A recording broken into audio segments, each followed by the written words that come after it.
Bahujan Samaj party Uttar Pradesh में लगातार चुनावी गिरावट पर है। 2019 में पार्टी के 6 विधायक कांग्रेस में शामिल हो गए। इन सब के बावजूद बसपा राजस्थान में अपनी संभावनाओं को लेकर आशावादी है। इसकी बड़ी वजह पिछली बार विधानसभा चुनाव पर पड़ा असर है। 2018 के विधानसभा चुनावों में बसपा ने 200 में से 190 सीटों पर चुनाव लड़ा और 4.3% वोट शेयर हासिल किया। यह कांग्रेस और बीजेपी के बाद तीसरा सबसे बड़ा वोट शेयर था। लेकिन जिस चीज ने पार्टी को बढ़ावा दिया वो ये है कि 30 सीटों पर उसे जीत के अंतर से अधिक वोट मिले। हालांकि पार्टी उन निर्वाचन क्षेत्रों को जीतने में कामयाब नहीं हुई, लेकिन उसने उपविजेता की संभावनाओं को ठेस पहुंचाया और इस बात पर भी उसकी पकड़ थी कि कौन जीता और कौन हारा। 30 निर्वाचन क्षेत्रों में से कांग्रेस ने 17 सीटें जीती, भाजपा ने 10 सीटें जीती और 3 सीटें निर्दलियों के खाते में गई। सबसे ज्यादा नुकसान बीजेपी को हुआ, जो कि मायावती के नेतृत्व वाली पार्टी के कारण 17 निर्वाचन क्षेत्रों में हार गई। कांग्रेस ने 16 निर्वाचन क्षेत्रों पर कब्जा किया और अन्य 1 निर्दलीय के खाते में चला गया।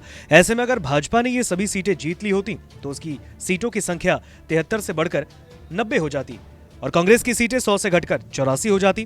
कांग्रेस के लिए बसपा की वजह से नुकसान की संख्या कम होकर 11 रह गई, जिसमें 9 सीटें भी शामिल थी जो उसे मिली थी। भाजपा और 2 सीटें निर्दलीय से जीती। 2018 के चुनावों के बाद बसपा ने कांग्रेस का समर्थन किया, लेकिन बाद में उसने मायावती के नेतृत्व वाली पार्टी के सभी 6 विधायकों को तोड़ दिया। इस बार के चुनाव की रणनीति बताते हुए राजस्थान के एक बसपा नेता ने कहा, हमारे विधायक सत्ता का हिस्सा बनने के लिए वहां गए थे। इस बार पार्टी अधिक सावधानी से समर्पित उम्मीदवारों का चयन कर रही है। पार्टी ने विधायकों के ऐसे कदमों को रोकने के लिए गठबंधन के बाद और सरकार का हिस्सा बनने के लिए भी दरवाजे खुले रखे हैं। बसपा के प्रदेश अध्यक्ष भगवान सिंह बावा ने कहा, पार्टी ने अब तक 12 उम्मीदवारों की घोषणा की है, लेकिन सभी 200 सीटों पर चुनाव लड़ने की योजना है। बाबा ने कहा कि बसपा 15 जिलों धौलपुर, भरतपुर, करौली, सवाई माधोपुर, दौसा, अलवर, सीकर, झुंझुनू, चूरू, हनुमानगढ़, गंगानगर, बाड़मेर, जालौर, नागौर और जयपुर ग्रामीण में 60 निर्वाचन क्षेत्रों पर ध्यान केंद्रित कर रही है। पार्टी के मिशन 60 के बारे में पूछे जाने पर बाबा ने कहा, पार्टी पहले भी यहां जीत चुकी है। पिछले चुनावों में कई सीटों पर बसपा दूसरे और तीसरे नंबर पर रही। हमारा संगठनात्मक कार्य भी वहां मजबूत है। इस बार बसपा के चुनावी अभियान की देखरेख मायावती के भतीजे आकाश आनंद कर रहे हैं, जिन्होंने अगस्त में धौलपुर से जयपुर तक 2 हफ्ते की यात्रा की नेतृत्व की।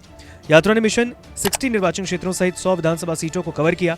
एक और संभावित बदलाव का संकेत देते हुए 25 जुलाई को मायावती ने कहा कि उनकी पार्टी राजस्थान, छत्तीसगढ़, मध्य प्रदेश और तेलंगाना में आगामी विधानसभा चुनावों के बाद शक्ति संतुलन और अल्पसंख्यकों को दलितों और पिछड़ा वर्ग के उत्थान को सुनिश्चित करने के लिए सरकार में शामिल होने का फैसला कर सकती है। बसपा सुप्रीमो राजस्थान में मतदान से ठीक हफ्ते पहले 17 से 20 नवंबर के बीच 8 रैलियों को संबोधित करेंगी।